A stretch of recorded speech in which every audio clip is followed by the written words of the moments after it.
Thanks for watching Community Close-Up. We'll leave you in Blaine, where flyers young and old hopped in a rare but famous plane that offers a unique view of our past and present.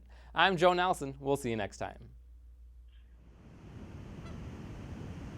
September is a time Canadian geese leave Minnesota and fly south, but a tin goose that has survived 86 winters went west from Oshkosh, Wisconsin to the Anoka County Blaine Airport. We have a 1929 Ford Trimotor. Flown for commercial use in the U.S. in the 1920s and 30s, then Cuba, it became the official aircraft for the President of the Dominican Republic.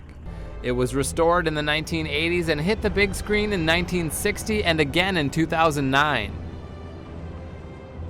The Ford Trimotor, nicknamed the Tin Goose, is now owned by the Experimental Aircraft Association, whose members fly it 10 months a year to airports around the country, offering unique experiences to teach and take riders into the sky.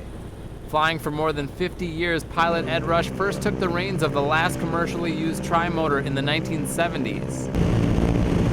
I got invited 3 years ago to fly their Trimotors, and it's just like going home. I've been having fun with them ever since. It's a wonderful old airplane. Caitlin Cernobrna of South St. Paul came to the airport to have the experience with my child.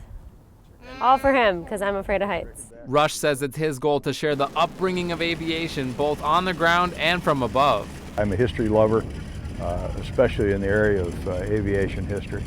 And to be able to relate that and to teach people how the airlines came about and about this particular piece of equipment is truly an honor and a privilege. That's one of the best parts of my job, of my volunteer job, is to give people their first ride in an airplane. And then we get to see the kids, and they come off grinning ear to ear. How you doing, buddy? Very, very seldom do we see anybody with a frown when they come off the airplane.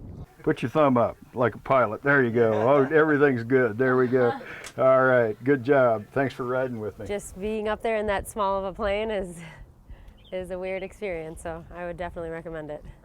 Ride it on an airplane.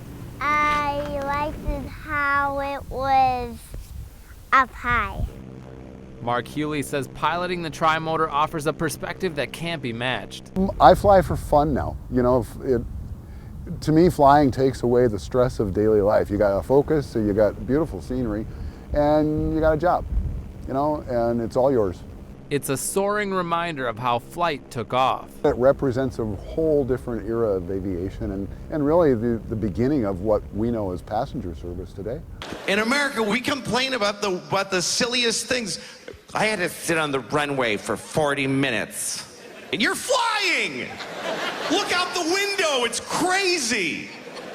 You're sitting in a chair in the sky.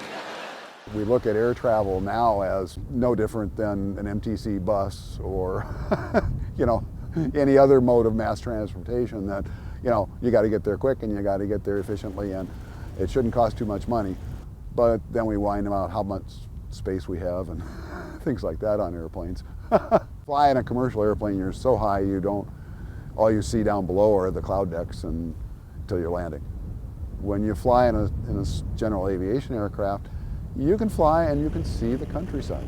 You know, you can see the small towns and the farm fields and the rivers. It's amazing. And the lakes in Minnesota.